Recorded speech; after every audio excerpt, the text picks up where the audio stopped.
जी हाँ, मस्जिद के नीचे मंदिर वाली खोज। देश में यह सिलसिला रुकने का नाम नहीं ले रहा है। अब एक नया विवाद सामने आ गया है। आपके साथ मैं हूं समीर अब्बास, मेरे साथ रवि मिश्रा भी मौजूद हैं। संभल के बाद अलीगढ़ 10 बजे की बड़ी बहस में आपका स्वागत है, जहां एक तरफ सुप्रीम कोर्ट के आदेश के बाद देश में किसी भी धार्मिक स्थल के परिवर्तन की मांग वाली याचिकाओं पर सुनवाई को लेकर रोक लगी है, तो दूसरी ओर अब संभल के बाद अलीगढ़ की जामा मस्जिद का मामला भी न्यायालय पहुंच गया है। मतलब ये कि मंदिर मस्जिद कलेश का नया एपिसोड उत्तर प्रदेश के अलीगढ़ में भी शुरू हो गया है।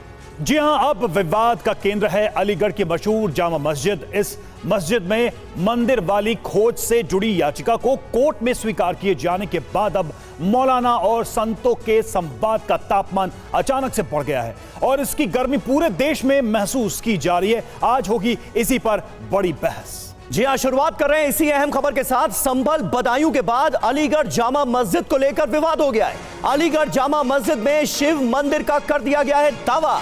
मस्जिद में मंदिर से जुड़ी याचिका कोर्ट में स्वीकार की गई है। अलीगढ़ जामा मस्जिद में अब शिव मंदिर होने का नया दावा ठोका गया है।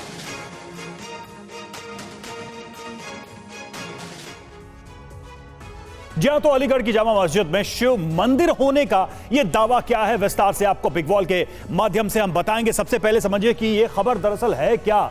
तो देखिए, आरटीआई एक्टिविस्ट केशव देव ने कोर्ट में याचिका दायर की है। इस मामले में याचिका में जामा मस्जिद के मंदिर होने का दावा किया गया है।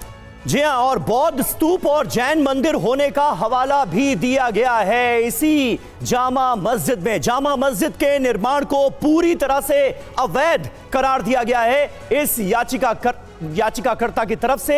याचिका में जो कहा गया है वो हम आपको बता रहे हैं। याचिका पर 15 फरवरी को सुनवाई की तारीख भी मिल गई है। कोर्ट इस मामले में 15 फरवरी को सुनवाई करेगा। ऊपर कोर्ट में जामा मस्जिद हिंदू राजाओं का किला था। ये याचिकाकर्ता ने, जो कि एक आरटीआई एक्टिविस्ट भी हैं, उन्होंने अपनी याचिका में यह दावा किया है।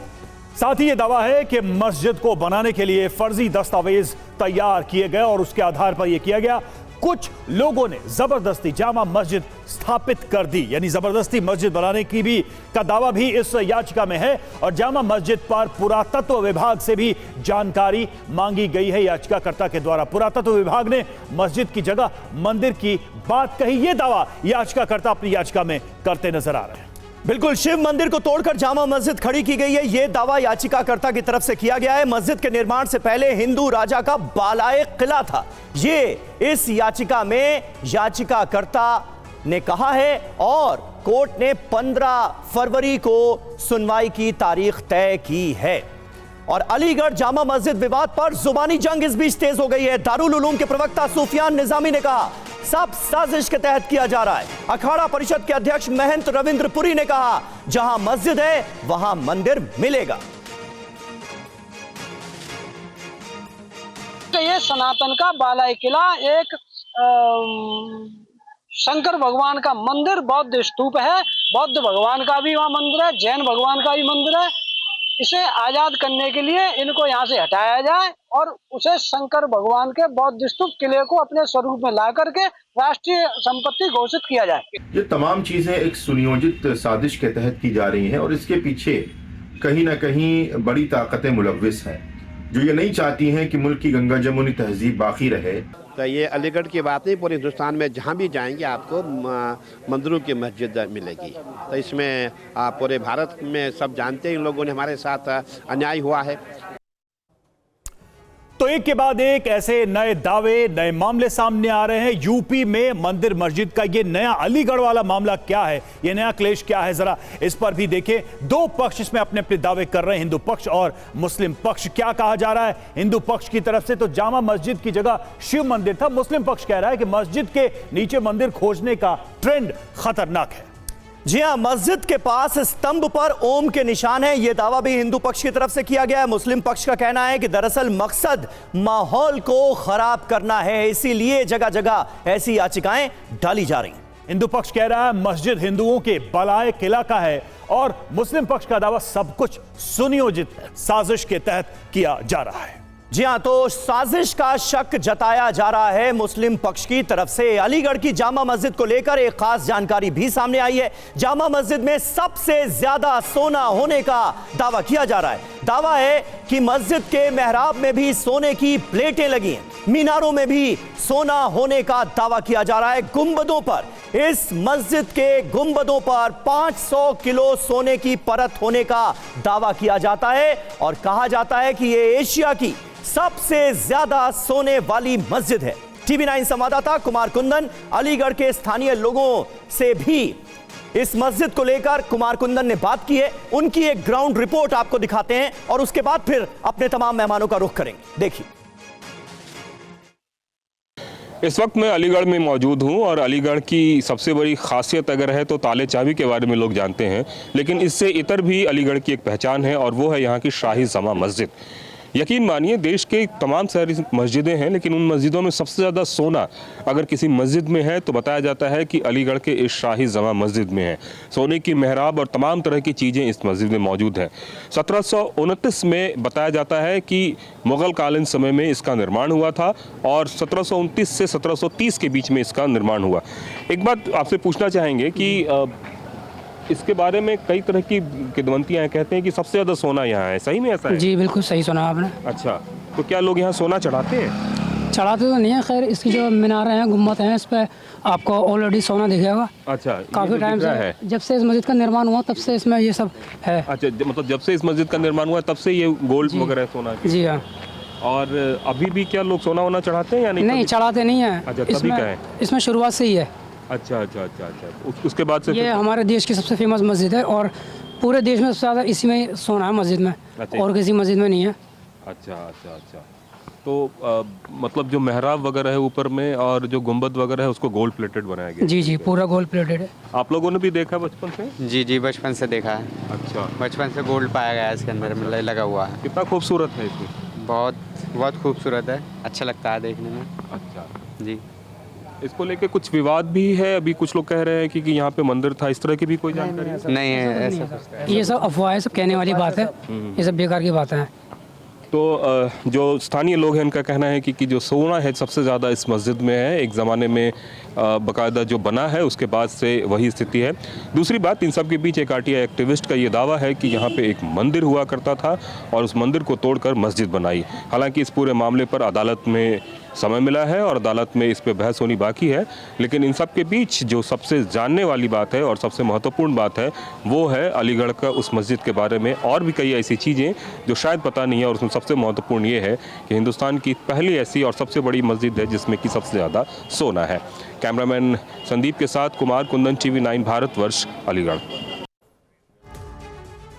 और हमारे सहयोगी कुमार कुंदन इस वक्त अलीगढ़ में ही मौजूद हैं, सीधे उनका रुख करते हैं। कुमार, हम सब जानते हैं कि जगह जगह से इस तरह के मामले सामने आ रहे हैं, खास करके यूपी में सुप्रीम कोर्ट ने इस तरह की याचिकाओं पर अदालतों में सुनवाई से रोक लगाई हुई है। 17 फरवरी को प्लेसेस ऑफ वर्शिप एक्ट को लेकर सुप्रीम कोर्ट में सुनवाई होनी है, लेकिन उससे पहले ये याचिका जो है ये एक्सेप्ट हुई है। 15 फरवरी की तारीख भी मिल गई। तो पहला सवाल सबके जहन में ये आ रहा है कि ये हुआ कैसे, ये मुमकिन कैसे हुआ? हम बात करते हैं उन लोगों से जिन लोगों ने इस पे पूरे मामले को लेकर अदालत का रुख अख्तियार किया है। एक बात बताएं, अदालत में आप लोगों ने क्या प्ली लिया है? हमने जो लिया है सरकारी दस्तावेजों के आधार पर, जो पिछले 4 साल से हमने जो दस्तावेज कलेक्ट किए हैं जन सूचना के अधिकार के तहत, तो मनमोहन सरकार ने जो सूचना का अधिकार बनाया था कि कोई भी सरकारी दस्तावेज 10 रुपये में प्राप्त हो सकता है, जो हज़ारों में नहीं मिलता था वो 10 रुपये में मिलने लगा। उसी को हमने यूज किया, आरटीआई एक्ट को, और उससे प्रपत्र प्राप्त किए और एसआई से और उनसे सभी विभाग से, तहसील से, नगर निगम से, उसी आधार पर हमने पिटीशन दायर की है और उसमें हमने एम सूफियान को पार्टी बनाया है, न कि जामा मस्जिद को। ठीक है सर, एक बात बताएं, सुप्रीम कोर्ट ने तो इस तरह के किसी भी मंदिर मस्जिद विवाद पर फिलहाल रोक लगा दी है, तो ऐसे में कैसे एक्सेप्ट हो रहा है? देखिए, उस जो court, honourable high court, supreme court ने जो इसमें रोक लगाई थी वो 1 महीने के लिए है, लेकिन article 25, article 19 clause A article 14, article 15 ये मेरे फंडामेंटल राइट हैं। इसके तहत मैं सुप्रीम कोर्ट, हाई कोर्ट या सेशन कोर्ट में कभी भी मूव कर सकता हूँ। जैसे मुस्लिम समाज ये बात कहता है कि आप जो है इस चीज़ का, आप जो गंगा जमुना तहजीब को ख़राब कर रहे हैं। गंगा जमुना तहजीब कैसी? गंगा भी हमारी, यमुना भी हमारी, तहजीब आपकी। ठीक है, तो मैं ये कहना चाह रहा हूँ कि 15 तारीख को जो सुनवाई है वो सुनवाई उसी अधिकार के तहत है। बिल्कुल, मेरा आर्टिकल 25 मेरा रिलीजन प्रैक्टिस करने का अधिकार है, उस वो मुझे मेरा ऑनरेबल सुप्रीम कोर्ट मुझे देती है। लोगों ने क्या प्ली रखा है वहाँ पे? हमने ये प्ली रखा है कि हमने ठीक है, चलिए इनकी प्ली क्या है हमने अपने दर्शकों को बता दिया है। कुमार, मैं आता हूं आपके पास। इस वक्त कुछ खास मेहमान भी हमारे साथ जुड़ गए हैं। डॉक्टर परवेश कुमार चौधरी हमारे साथ मौजूद हैं, प्रवक्ता विश्व हिंदू परिषद के। मां चेतनानंद सरस्वती हमारे साथ मौजूद हैं, हिंदू धर्मगुरु हैं। मुमताज आलम रिजवी साहब हमारे साथ मौजूद हैं, मुस्लिम स्कॉलर हैं। अलीमुद्दीन असदी साहब हमारे साथ मौजूद हैं, मुस्लिम स्कॉलर हैं। 2 मेहमान स्टूडियो में, 2 मेहमान बाहर से हमारे साथ मौजूद हैं। प्रवेश जी, लेकिन सबसे पहला सवाल आपसे ही। देश की सबसे बड़ी अदालत ने इस तरह की याचिकाओं पर सुनवाई करने से फिलहाल रोक लगाई हुई है, उसके बावजूद भी इस तरह के मामले, इस तरह के केसेस रुकने का नाम नहीं ले रहे हैं। संघ प्रमुख मोहन भागवत ने भी हिदायत दी कि भाई हर मस्जिद के नीचे मंदिर तलाशने की कोशिश नहीं होनी चाहिए, सांप्रदायिक सौहार्द को बिगाड़ने की कोशिश नहीं होनी चाहिए। उसके बावजूद भी यह सिलसिला जारी है। आप कैसे देखते हैं अब ये नया मामला अलीगढ़ का? देखिए, हिंदू समाज की जिन जिन स्थानों को लेकर के उनकी आस्था है, उन स्थानों को लेकर के वो अपना क्लेम भी करेगा। पर इसमें एक अच्छी बात क्या है कि हिंदू समाज कोई जन आंदोलन के लिए नहीं आक्रोशित कर रहा किसी को, कोई लड़ाई जंग के लिए नहीं तैयार कर रहा किसी को, कोई फालतू की बातें नहीं कर रहा है, अनर्गल आलाप नहीं कर रहा है। वो क्या कर रहा है, इस देश के संविधान में दिए हुए सारे अधिकारों का प्रयोग करते हुए वो न्यायालय के पास जा रहा है और न्यायालय उसको एक्सेप्ट कर रहा है और एक्सेप्ट करके उसके ऊपर निर्णय आएगा। तो ये तो सच्चाई है समीर भाई कि इस देश के अंदर वर्षों वर्षों हिंदू मंदिरों को तोड़कर उन पर मस्जिदों को तामीर किया गया, उन पर मस्जिदें बनाई गई। इसमें तो कोई झूठ नहीं है, ये तो सच्चाई है। अब वो सच्चाई है, उसको लेकर के हिंदू समाज वर्षों संघर्ष करता रहा।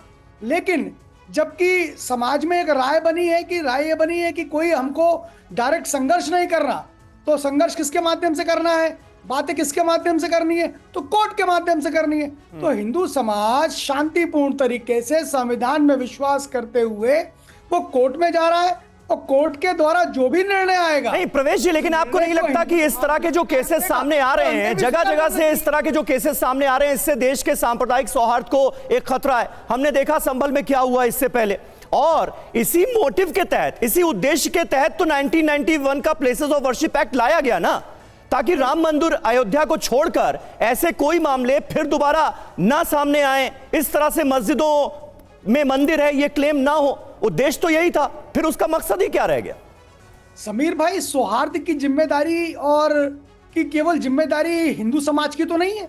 केवल सौहार्द और शांति का पाठ केवल हिंदू समाज ही सुने और उसको माने, ऐसा तो नहीं कहा संविधान ने। अगर हम कहते हैं कि संविधान यानी कि हमारा देश कहता है कि पंथ निरपेक्ष है, तो वो सभी के लिए है ना, उस पर सभी विश्वास करें ना। अगर रिजवी साहब बैठे हैं और अलीमुद्दीन साहब बैठे हैं, भाई इनको दिक्कत क्या हो सकती है? जब वो कोर्ट में गया है ना मामला, कोई जन आंदोलन तो नहीं हो रहा। ऐसा तो नहीं है कि हिंदू समाज करोड़ों की संख्या में इकट्ठा होकर के मस्जिद को तोड़कर वहां मंदिर को तामीर करा, नहीं हो रहा ना ऐसा। आप सोचिए ना। ठीक है भाई, ठीक है, चलिए इस पे जवाब ले लेते हैं। की बात, सौहार्द की बात हिंदू तो कर रहा है। इस पे उत्तर ले लेते हैं। मुमताज आलम रिजवी, सवाल यह है कि अदालत में जाना माहौल खराब करना कैसे? अभी आपने सुना, यही जवाब है। कैसे माहौल खराब होगा जब लोग सड़कों पे नहीं हैं, अदालत में अपनी मांग रख रहे हैं, अपनी याचिका दायर कर रहे हैं और अदालतें सुन भी रही हैं, एक्सेप्ट भी कर रही हैं उन याचिकाओं को? जी रवि जी शुक्रिया। सबसे पहले मैं 4 लाइन अभी खड़े मैंने लिखी है कि मोदी और योगी समझते क्यों नहीं, मोदी और योगी समझते क्यों नहीं, जख्म भरना काम है सरकार का, और खोदते फिरते हो भारत देश को, खोदते फिरते हो भारत देश को, कौन सा ये काम है उपकार का। ये जो बार बार डॉक्टर मोहन भागवत जो आरएसएस की चीफ हैं वो कह रहे हैं, और जो समझदार लोग हैं वो सब समझ रहे हैं। और फिर सबसे बड़ी बात जिसका भी जिक्र किया गया, प्लेसेस ऑफ वर्शिप एक्ट 1991, उसकी बहस को पढ़िए, सिर्फ फैसले को नहीं, उस कानून को नहीं, उसको बहस को पढ़िए। बहस ही पूरी इसी पर हुई है कि जख्म भरने का काम किया जाए। ये जो जख्म है पुराने, इसको बार बार कुरेदा न जाए, नंबर 1। और यही बात आप देखेंगे जब बाबरी मस्जिद पे 5 रुकनी जजों का फैसला आया, जो आईनी माना जाता है, जो संवैधानिक पीठ, जब 5 जजों की सुप्रीम कोर्ट की, उसमें भी इसी बात का जिक्र किया गया कि अब पुरानी बातों को नहीं दोहराया जाएगा और पुराने जख्मों को जो है वो फिर से नहीं सामने लाया जाएगा। इसके बावजूद बार बार इसका जिक्र किया जा रहा है। और ये कि साहब हमारा हक है, हम बार बार जब ये बात कहते हैं कि हमें आज़ादी मिली है 15 अगस्त 1947 को और हमें संविधान मिला है 26 जनवरी 1950 को, और फिर 75 साल में हमें एक मजबूत डेमोक्रेसी मिली है, एक जमहूरियत मिली है, तो इसके जरिए हमें आगे बढ़ना है। रिजवी साहब जो वो कह रहे हैं उसका भी जवाब दीजिए कि वो कह रहे हैं माहौल कैसे खराब होगा, कौन करेगा खराब जब सब कुछ लीगल और कॉन्स्टिट्यूशनल फ्रेमवर्क में कोशिश की जाएगी। देखिए अगर किसी को आपत्ति है, किसी को भी कुछ भी कहना है, अगर वो अदालत के दरवाजे पे जाता है, अपनी याचिका दायर करता है, इससे माहौल कैसे खराब होगा और कौन अदालतों में जाने की वजह से माहौल को खराब बना सकता है? रवि जी, मैं यही बात कह रहा हूं कि अगर वो अदालत की बात कर रहे हैं तो हम भी तो संविधान की बात कर रहे हैं। हम कोई तलवार लेके तो निकल नहीं आए भाई। हम भी ये कह रहे हैं कि वही संविधान जो प्लेसेस ऑफ वर्शिप एक्ट 1991, क्या हम संविधान के दायरे से बाहर की बात कर रहे हैं कि भाई फिर इसका क्या फायदा है? और इसीलिए आज कटघरे में डीवाई चंद्रचूड़ खड़े हुए हैं जिन्होंने सबसे पहले दरवाजा खोला। और ये हम नहीं कह रहे हैं, जो पूर्व जस्टिस हैं, जो बड़े बड़े वकील हैं, वो ये सारी बातें कह रहे हैं साहब ये दरवाजा खोल दिया है डीवाई चंद्रचूड़ ने, जो गलत किया। मुमताज आलम साहब जो कहिए उसके पीछे तथ्य भी होने चाहिए ना, क्या दरवाजा खोला? आपको पता है ये बात कि 1991 के प्लेसेस ऑफ वर्शिप एक्ट में ही एक क्लॉज सर्वे की इजाजत देता है, जांच की इजाजत देता है। आप किसी भी बिल्डिंग का रिलीजियस स्ट्रक्चर जो है वो चेंज नहीं कर सकते, लेकिन जांच मुमकिन है, इसकी इजाजत प्लेसेस ऑफ वर्शिप एक्ट भी देता है। सवाल ये है, चंद्रचूड़ ने वही बता दिया। समीर साहब सवाल ये है कि जांच किस बात की और जांच के बाद क्या होगा? सवाल उठा सकते हैं। काशी में आप देखिए क्या हुआ भाई, जांच आप किस बात की करोगे और किस लिए करोगे? एक चीज मस्जिद दिखाई दे रही है, आप जांच करोगे? एक मिनट ये सवाल एक मिनट समीर साहब, अरे समीर साहब एक मिनट, मैं मुमताज आलम रिजवी हूं, आप देख रहे हैं मुमताज आलम, लेकिन आप क्रोधोगे कि हो सकता है कि ये इनके परदादा और नगर दादा हिंदू रहे हो। अरे भाई कोई बात है, मैं उसकी बात में जाना ही नहीं चाहता। मां चेतनानंद जी मुझे ये बताइए, जो सवाल अभी मुमताज साहब ने पूछा, ये बहुत लोग पूछ रहे हैं कि भाई जांच करके करेंगे क्या, क्योंकि रिलीजियस स्ट्रक्चर तो चेंज किया ही नहीं जा सकता। यह देश का कानून है जो कि हर किसी को मानना है, हिंदू को भी मुस्लिम को भी। तो फिर जांच करके करेंगे क्या? ज्यादा से ज्यादा यह पता चल पाएगा कि भाई ठीक है यहां पर मंदिर था, उसे तोड़ के मस्जिद बनाई गई, लेकिन स्ट्रक्चर तो चेंज किया नहीं जा सकता, कैरेक्टर तो चेंज हो नहीं सकता। देखिए मुमताज जी बहुत अच्छी तरह से जानते हैं कि जांच करके करना क्या है। जांच करके जब ये डिक्लेयर हो जाएगा कि ये मंदिर है, तो उसकी नौयत निश्चित रूप से मंदिर की ही होगी, मस्जिद की नहीं हो सकती। ये किसी भी, और यही डीवाई चंद्रचूड़ जी ने अपने स्टेटमेंट में क्लियर किया कि किसी भी भूमि की ओरिजिनल नौयत क्या है, उसका ओरिजिनल स्वरूप क्या है, ये वर्शिप एक्ट से बाधित नहीं होता। जिससे कि जिस बात को ये मुमताज जी, देखिए ये गलत बात है समीर जी, मैं शांत बैठी हुई हूँ। बिल्कुल आप ही बोलेंगे। जी बोलिए। देखिए मैं बहुत स्पष्ट और ये तो कोई भी नहीं निकाल सकता, ना मुमताज जी निकाल सकते हैं, ना रिजवी साहब निकाल सकते हैं कि यहाँ आक्रमण हुए और हमारे मंदिरों को तोड़कर यहाँ निर्माण किया गया। और उससे निर्माण ही नहीं किया गया, जहाँ मंदिर तोड़े गए वहाँ भयंकर हिंसा का सामना सनातनियों ने किया है। आज सनातन जनमानस, देखिए ना तो मोहन भागवत जी, मैं बहुत स्पष्ट कह रही हूँ, ये जो दायित्व है ये धर्माचार्यों का है कि वो सनातनी जनमानस के साथ खड़ा रहे। सनातनी जनमानस अगर ये चाहता है कि ये पता चले कि हमारा अस्तित्व कहाँ था, हमारी संस्कृति कहाँ थी, जिसका इतिहास गवाह है। लेकिन जवाब तो आप खुद दे रही हैं मां चेतनानंद जी, जवाब आप खुद दे रही हैं। ये सिर्फ इतिहास पता करना, अतीत में हुआ क्या है ये पता करना मंशा नहीं है। मंशा आप खुद ये कह रही हैं कि ये है कि उसका रिलीजियस स्ट्रक्चर चेंज हो, तो ये तो मुमकिन नहीं है ना कानून के हिसाब से। सुनिए, रिलीजियस स्ट्रक्चर चेंज होगा ही नहीं ना समीर जी। मैं आपको यही समझाने का प्रयास कर रही हूँ कि जो ओरिजिनल रिलीजियस स्ट्रक्चर है वो सामने आएगा। वो अभी आपने किसी के घर पे कब्जा करके उसके ऊपर गुंबद खड़ा कर दिया, तो इसका मतलब ये तो नहीं है कि कल उसका वहां घर नहीं था। आपने जबरदस्ती जबरन, आप ताकत में थे, आपने ठीक है, इसका जवाब ले लेते हैं असदी साहब।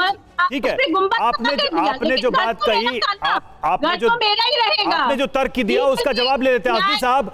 अगर जैसा आपने सुना भी कि अगर किसी स्ट्रक्चर का माजी, उसका इतिहास पता भी कर लेते हैं तो उससे क्या बदल जाए? देखिए, सबसे बड़ी बात यह है, अब 77 साल हमारे मुल्क को आज़ाद हुए हो गए, 100 साल अंग्रेजों ने शासन किया, तो कुल मिलाकर 177 साल पहले से लेकर और आज तक ये मसला क्यों नहीं उठा? आज मसला क्यों उठ रहा है? क्यों आप जगा रहे हैं लोगों को?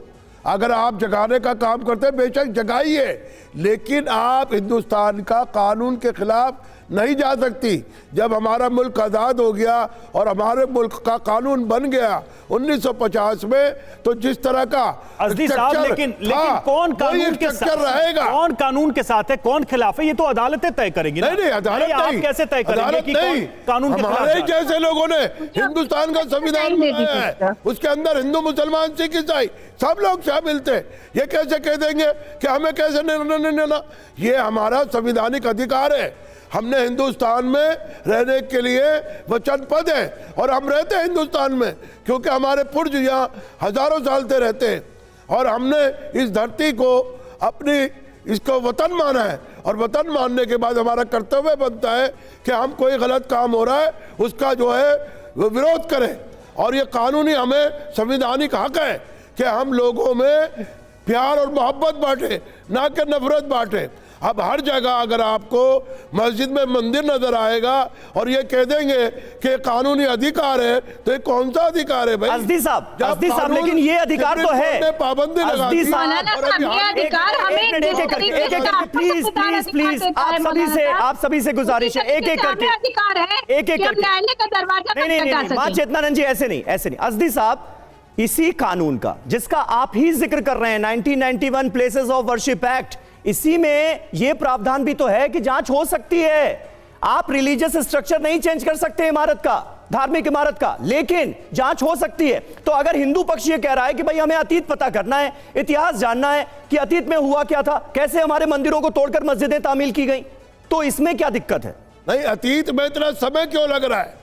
आप जब हिंदुस्तान में डेमोक्रेसी है, हिंदुस्तान में प्यार और मोहब्बत है, चंद लोग नफरत की दुकान क्यों खोल रहे हैं? ये नफरत का वातावरण क्यों पैदा कर रहा है? हिंदुस्तान में हिंदू, मुसलमान, ईसाई सब रहते हैं, सबको अधिकार है। मौलाना साहब, मेरा आपसे एक सवाल है। सुनिए मौलाना साहब, मेरा आपसे एक सवाल है। नहीं, मेरा एक सवाल है। सुन लीजिए, मां चेतनानंद जी को सुन लीजिए, चेतनानंद जी को सुन लीजिए। एक मिनट, असदी साहब सवाल पूछ रही है, वो एक छोटा सा सवाल, चेतनानंद जी, छोटा सा। मौलाना साहब, अगर हम ये जानना चाहते हैं कि इतिहास के पन्नों में हमारे किस तरीके से इमारतों को, हमारे मंदिरों के विध्वंस का जिक्र है और कहाँ कहाँ हमारे मंदिरों का अस्तित्व है, तो इससे मुझे नहीं लगता कि कोई नफरत फैल रही है। नफरत तब फैलती है जब संभल में हिंसा की जाती है।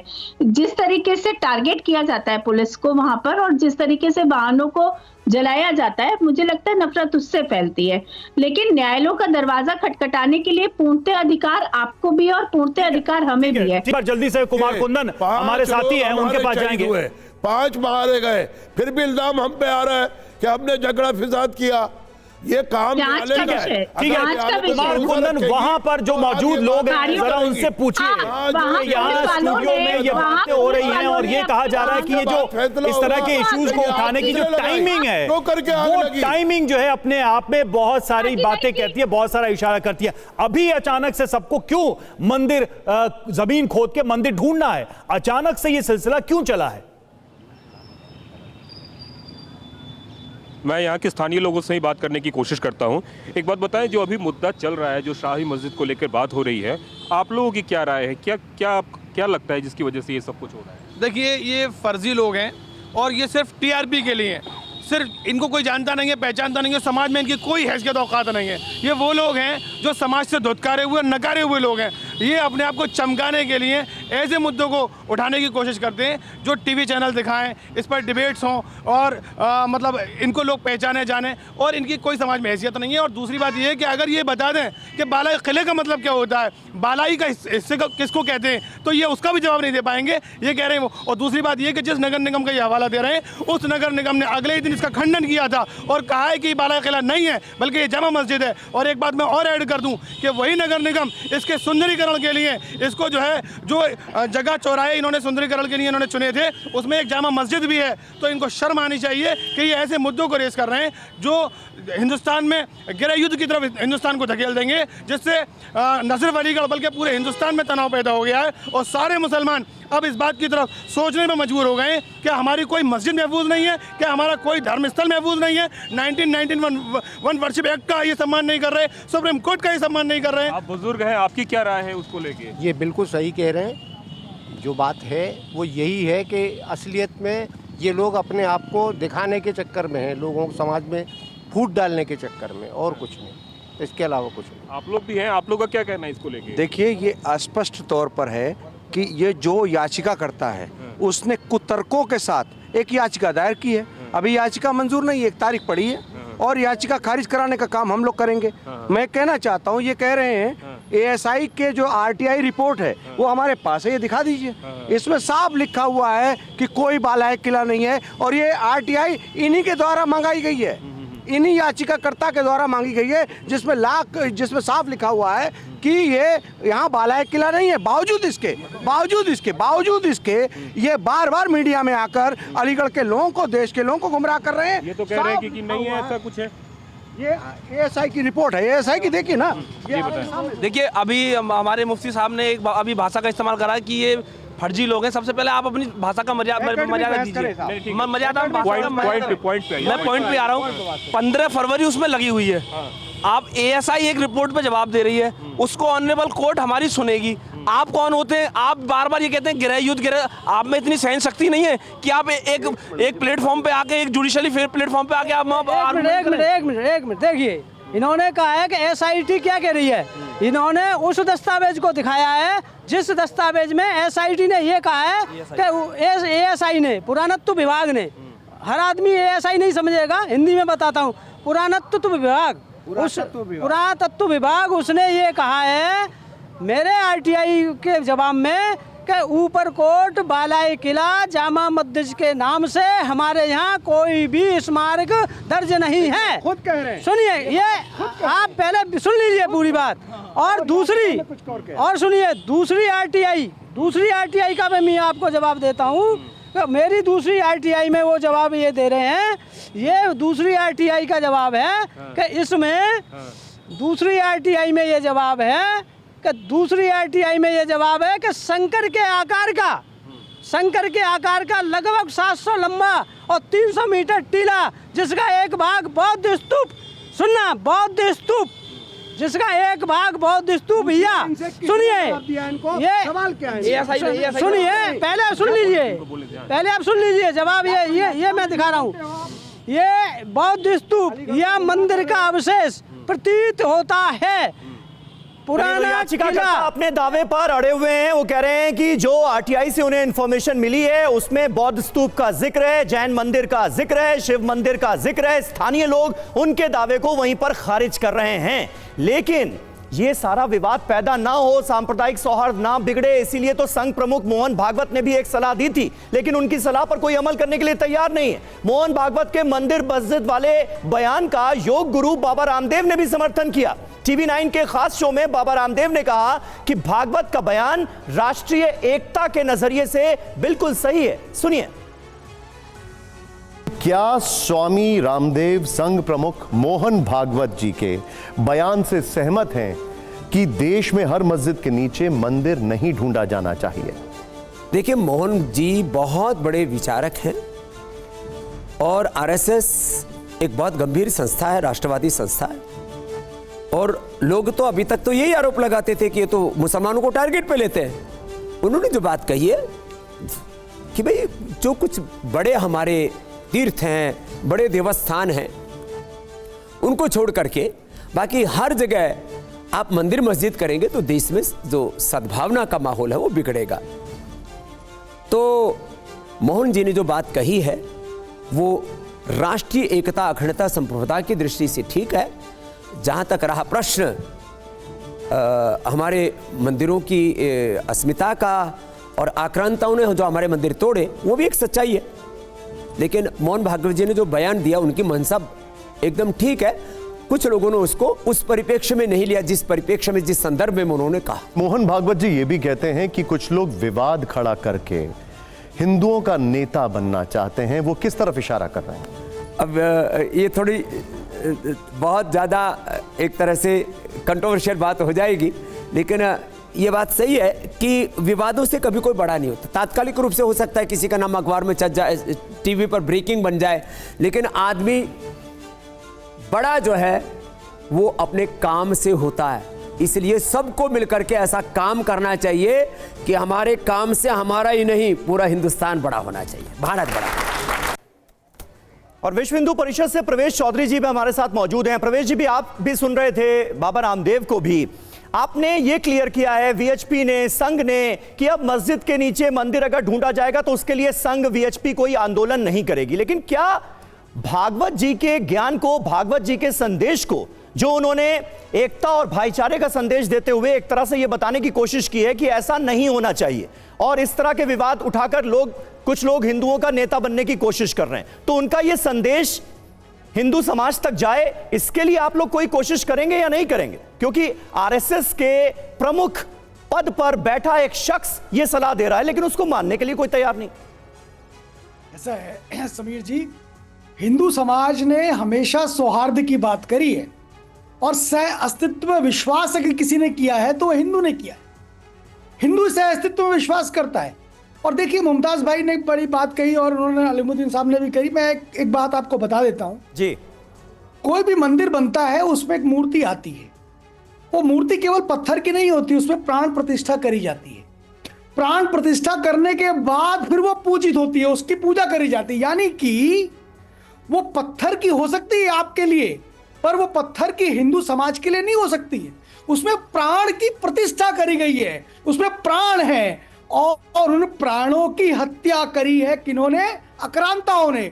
और हत्या करके उन मंदिरों के नीचे दफाकर वहां मस्जिदों का निर्माण कर दिया है। इसलिए हिंदू समाज यदि उन प्राण प्रतिष्ठित मूर्तियों को पुनः निकालना चाहता है, क्योंकि वो जीवित हैं, वो स्थान जीवित है, आप खुद भी सहमत नहीं है? मोहन भागवत के बयान से आप खुद भी सहमत नहीं है, तो आप क्या बताएंगे लोगों को? आप कैसे समझाएंगे? नहीं, मैं सहमत हूं। पूज्य सरसंघ चालक, ये दोनों बातें कैसे हो सकती हैं एक साथ? बिल्कुल सही कहा है पूज्य सरसंघ चालक जी ने, जो बात कही है बिल्कुल सही कही है। लेकिन संपूर्ण हिंदू समाज में कोई व्यक्ति अगर जाता है, कोई क्लेम करता है, तो वो कानूनी तरीके से क्लेम करता है। यह भी तो सच्चाई है, कानूनी तरीके से जा रहा है। ठीक है, तो इस पर तो ना पूज्य सरसंघ चालक जी कुछ कह सकते हैं और ना विश्व हिंदू परिषद। ठीक है परवेश जी, आप ये कह रहे हैं कि कानूनी अधिकार सबका है और वो जो भी इसका इस्तेमाल कर रहा है वो कर सकता है, आप सीधे तौर पे ये कह रहे हैं। और सरसंघ चालक के बयान से भी आप सहमति जता रहे हैं। लेकिन सवाल यही है कि क्या ये सिलसिला आगे बढ़ेगा या रुकेगा इन स्थितियों में? और हमने इस जामा मस्जिद में शिव मंदिर वाले इस दावे पर अलीगढ़ मुस्लिम यूनिवर्सिटी के इतिहासकारों से भी बात की। क्या कहा उन्होंने, आइए सुनते हैं। कुतुबुद्दीन ऐबक से शुरू होता है इसका इतिहास। सल्तनत काल में इसका निर्माण हुआ था पहली बार। जब वो कुतुबुद्दीन ऐबक ने अलीगढ़ को जीता था तो उन्होंने उसके खुशी में यहाँ पे उन्होंने अपर फोर्ट के इलाके में जो है इस मस्जिद का निर्माण किया था। कुतुबुद्दीन ऐबक के बाद इल्तुतमिश भी उसका निर्माण करा, फिर नसीरुद्दीन महमूद सुल्तान थे उन्होंने करवाया, और फिर उसके बाद जो है इब्राहिम लोदी का दौर आया।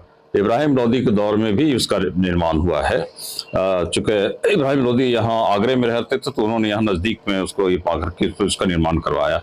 और सबसे लास्ट में आकर के वो अच्छे कंडीशन में नहीं रह गया था तो उसको फिर मोहम्मद शाह के पीरियड में, जो मुगल कालीन 18वीं सदी के बादशाह हैं, उसके काल में इसका फाइनल रिकंस्ट्रक्शन हुआ है। मुमताज रिजवी साहब, अब बात यह है कि एक समूह या एक ग्रुप ये कहता है कि हम अपने कानूनी अधिकार के तहत अदालती प्रावधानों के तहत ये मांग कर रहे हैं, और दूसरा समूह ये कहता है कि ऐसा जब जब होगा तब तक माहौल खराब होगा। सवाल यही है कि भारत के अंदर जो संवैधानिक दायरा है, क्या उसमें अपनी किसी भी बात को कहने का किसी को हक है या नहीं है, और ऐसा कैसे हो सकता है कि दूसरा पक्ष अपनी बात न रख पाए उसी फ्रेमवर्क में, उसी लीगल माहौल में, उसी लीगल एनवायरनमेंट में। देखिए क्योंकि बराबर का मौका है दोनों के पास। रवि जी देखिए, अगर वो अदालत की बात कर रहे हैं तो हम भी संविधान की बात कर रहे हैं। अगर मामला अभी अदालत में है, वो वहां बहस की बात कर रहे हैं तो हम भी जो है बहस कर रहे हैं। हमारा सिर्फ ये कहना है कि भारत का माहौल खराब न हो, और ये जो जांच भाई किस बात की जांच, मैं बार बार कह रहा हूं यही ना कि आप मस्जिद को मंदिर में तब्दील करना चाहते हैं और ये मुमकिन नहीं है। इसी पर बहस हुई थी 1991 जब एक्ट बन रहा था। ये इस तरीके की बातें ठीक नहीं है, और ठीक है मैं चलिए आक्रांत रहा हूं। मुमताज जी, मेरा आपसे एक बात जाननी है कि अगर हम अपने संवैधानिक अधिकारों का प्रयोग करते हुए न्यायालय का दरवाजा खटखटाते हैं, तो मैं ये जानना चाहती हूँ कि भारत का माहौल कैसे खराब होता है? भारत का माहौल कैसे खराब होता है मुमताज जी? अगर हम फसादी क्या होगा देश का बताइए। नहीं मुमताज साहब, ऐसा कोई नहीं कह रहा है, कोई नहीं कह रहा है। आप क्या बात कर रहे हो? आप जानबूझकर उनके बार-बार अल्फाज डालने की कोशिश कर रहे हैं। ऐसा तो किसी ने नहीं कहा कि सभी मुसलमान आक्रांत हैं। कह देते हैं लोग, हमें आतंकवादी कह देते हैं, गलत कहते हैं ना, हमें आक्रांत कह देते हैं, गलत कहते हैं। अगर कोई ऐसा कह रहा है तो सरासर गलत कह रहा है। नहीं तो आज हमारी मस्जिद जब दिख रही वहां पे, ठीक है, साफ साफ जामा मस्जिद है, तारीख है, ठीक है। वक्त हमारे पास इतना ही था, इसलिए इस चर्चा को यहीं पर खत्म करना होगा। लेकिन जगह जगह इस तरह के विवाद सामने आ रहे हैं, ये सिलसिला फिलहाल रुकने का नाम तो नहीं ले रहा है। बहुत बहुत शुक्रिया।